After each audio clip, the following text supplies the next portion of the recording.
लिखा है, पिछली बार विज्ञान भैरव तंत्र के एक सूत्र पर बोलते हुए आपने गहराई पर बात की थी। इस 3 डायमेंशनल वर्ल्ड में तो इस गहराई को देखना, समझना और नापना सरल है, पर भीतर की गहराई तो अंतहीन है।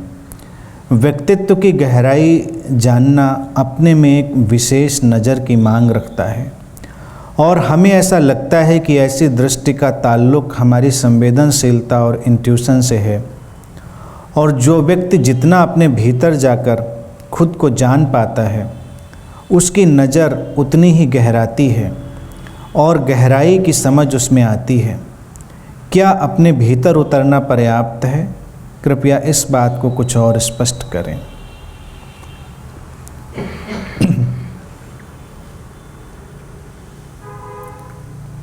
हम जैसे हैं वैसा ही देखते हैं। हम कभी वो नहीं देखते जो है, हम जो हैं हम वही देखते हैं।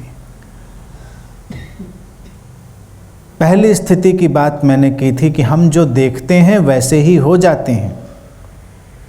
एक पहलू वो है, और दूसरा पहलू ये है कि हम जैसे हैं हम वैसा ही देखते हैं। गहराई अगर किसी के व्यक्तित्व में है तो वो हर जगह उस गहराई को देख लेगा। उथलापन अगर किसी में है तो उसे हर जगह उथलापन दिखाई देगा। तुमको जो दिखाई देता है संसार में वो तुम्हारी अपनी ही छवि है, इसलिए बहुत सावधान रहो। अक्सर लोग दूसरों के बारे में, संसार में बहुत सारी बातें देखते रहते हैं, बहुत सारे आकलन, अनुमान, कयास लगाते रहते हैं, लेकिन उनका परिणाम क्या होता? कुछ भी नहीं। कई बार जो लोग बहुत निंदा करते हैं, अक्सर उनके अंदर वही निंदा का जगत, उसी कंडेमनेशन का जो वर्ल्ड है, निंदा का जगत, वो उनके अंदर ही होता है। क्यों दिखाई देती हैं तुमको वो चीज़ें जो उथली हैं? क्यों नहीं दिखाई देती वो चीज़ें जो गहरी हैं? और एक व्यक्तित्व एक संभावना है। अस्तित्व में छोटी से छोटी चीज़ हो, छोटी से छोटा जीव हो, सब अपने में परफेक्ट है। छोटा सा कंकड़ पड़ा हो, एक छोटी सी पत्ती हो, फूल हो, छोटा सा कोई कीड़ा हो, कुछ भी हो, वो बिल्कुल परफेक्ट है। Knowing this perfection is enlightenment. इस परफेक्शन को देखना और जानना ही ज्ञान है, बोध है। तुम कोई तुलना नहीं करते, तुम कोई डिस्क्रिमिनेशन नहीं करते, भेदभाव नहीं करते। और यही एक आध्यात्मिक व्यक्ति की बात है कि जो हर घटना, हर बात के प्रति इतना सम्मानपूर्ण हो गया। यही गहराई है। उथलापन यह है कि तुम्हारे अंदर बहुत भेदभाव है। अगर अक्सर तुम किसी आध्यात्मिक व्यक्ति से मिल लो तो उसको लगता है जैसे वो किसी आसमान में बैठा हुआ है और बाकी लोग कहीं कीड़े मकोड़ों की तरह ज़मीन में रेंग रहे हैं।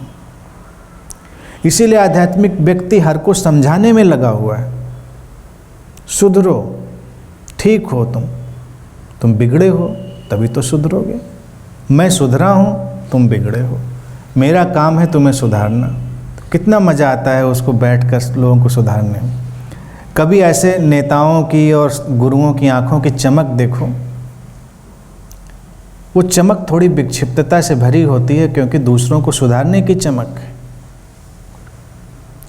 स्वीकार और प्रेम गहराई है, वो एक अलग चीज़ है, क्योंकि जो है इस क्षण वो परिपूर्ण होगा। अस्तित्व में ऐसा कैसे हो सकता है कि वो अधूरा होगा?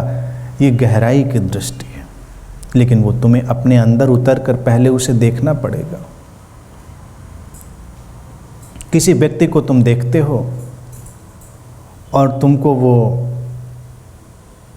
चोर उचक्का नज़र आता है तो निश्चित रूप से तुम्हारे अंदर है कोई चोर उचक्का तुम्हारे अंदर छुपा है?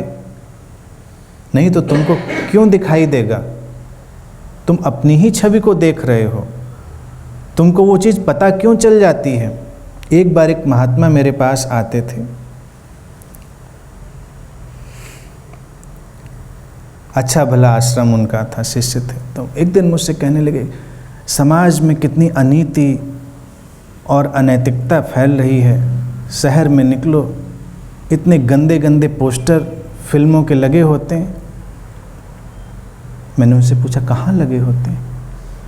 उन्हें तुम ऐसी जगहों पे जाते क्यों हो देखने? हम भी निकलते हैं, हमको तो नहीं दिखाई दिए कभी। और तुम्हें वो दिखाई ही क्यों दिए?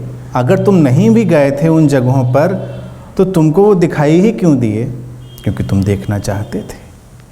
तुम जो देखना चाहते थे तुम्हें वो दिखाई दिया। इसलिए गहराई एक बहुत ही रिलेटिव टर्म है। गहराई को समझने की दृष्टि आ जाए तो जीवन बदल सकता है।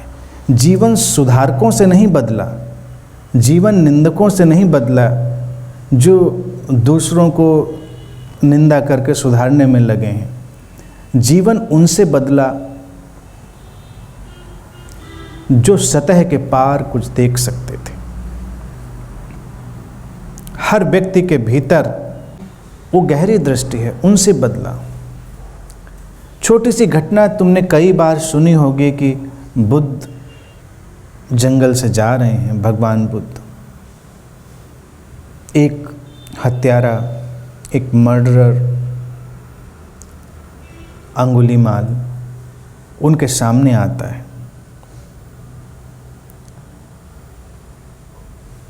वो उनको मारने की कोशिश कर रहा है और वो उसकी आंखों में देखते हैं, खड़े रहते हैं और कहते हैं कि उनको देखते देखते वो व्यक्ति बदल जाता है, अपना हथियार, अपना फरसा वहीं गिरा देता है। हुआ क्या? गहराई की दृष्टि। उसने कहा कि पहली बार मैंने वो आंखें देखी हैं जिन आंखों में कोई निंदा नहीं है। पहली बार मैंने ऐसा कोई व्यक्ति देखा है जिसने मेरे अंदर कुछ और देखा है। क्योंकि हर व्यक्ति ने मुझे हत्यारा ही देखा है, हर व्यक्ति ने मुझे नीच, दुष्ट और पापी की तरह देखा है।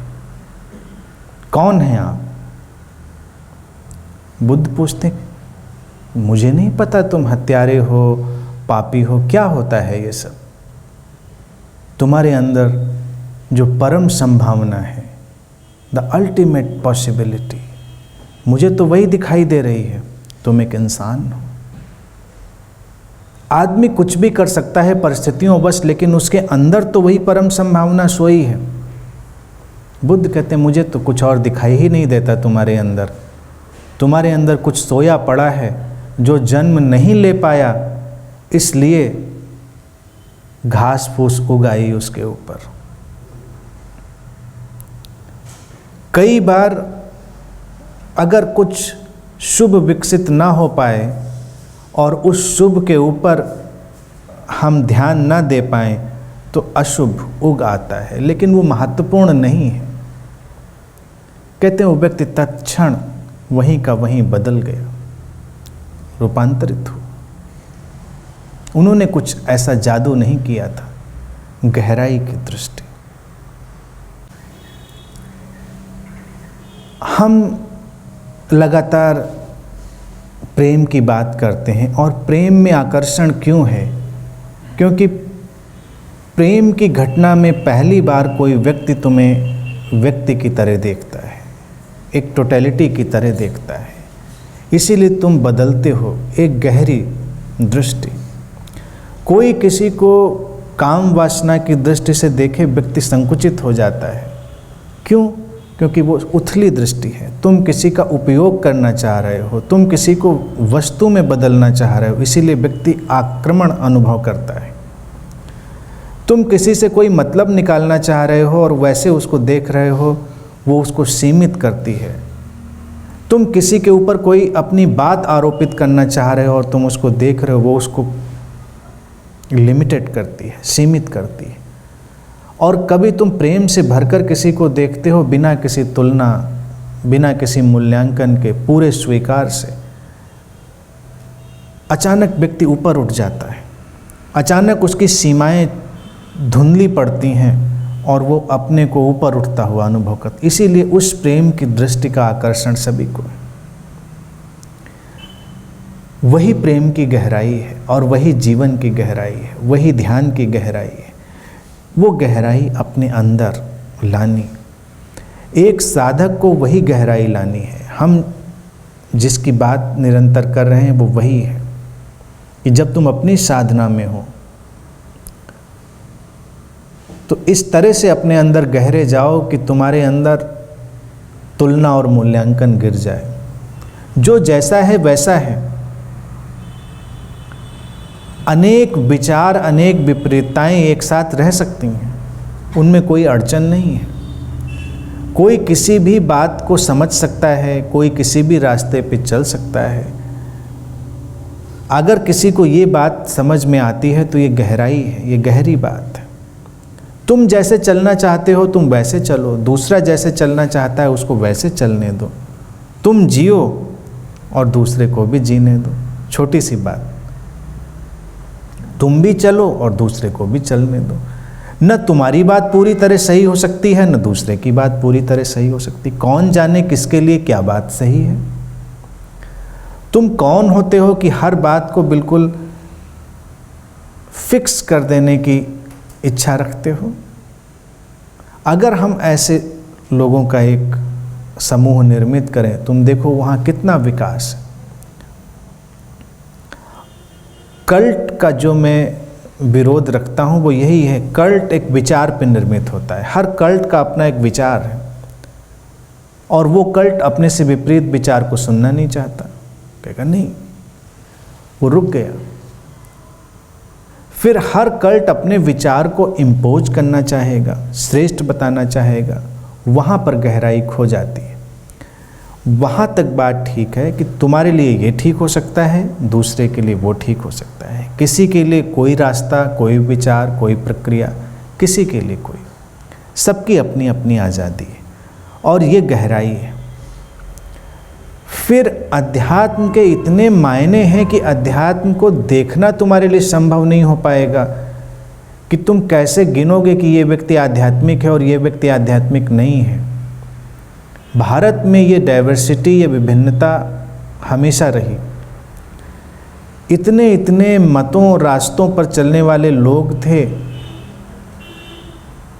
कि कई बार लोग हैरान रह जाते हैं कि ऐसा कैसे संभव था। ज़्यादातर जब संप्रदाय और धर्म बनते हैं तो उनका एक रास्ता है, एक फिक्स तरीका है, लेकिन हम तो हर तरीके से चल सकते हैं। और मैं देखता हूँ कि हर व्यक्ति उधर ही जा रहा है, अपनी परम संभावना की ओर। रास्ता कोई भी ले रहा हो, जा उधर ही रहा है। कोई व्यक्ति अगर सुख की तलाश कर रहा है,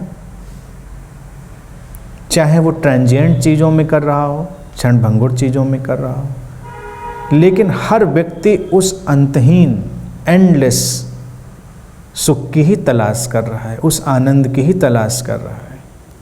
अगर वो होशपूर्ण रहेगा तो एक दिन जल्दी ही उधर पहुंच जाएगा, जल्दी ही उसको रास्ता उधर का दिख जाएगा। इसलिए किसी से कोई विरोध नहीं, सब अपनी जगह बिल्कुल ठीक है।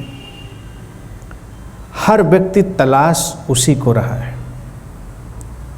जब ये देख लेते हैं हम तो गहराई है, और ये गहराई की दृष्टि हमको पूरी तरह नॉन वायलेंट बना देती। और कोई चीज़ नॉन वायलेंट नहीं बना सकती, आपको अहिंसक नहीं बना सकती। आप हमेशा हिंसक बने रहेंगे, क्योंकि आपको जब तक लगेगा कि कोई ठीक है और कोई गलत है तो हिंसा किसी न किसी रूप में रहेगी।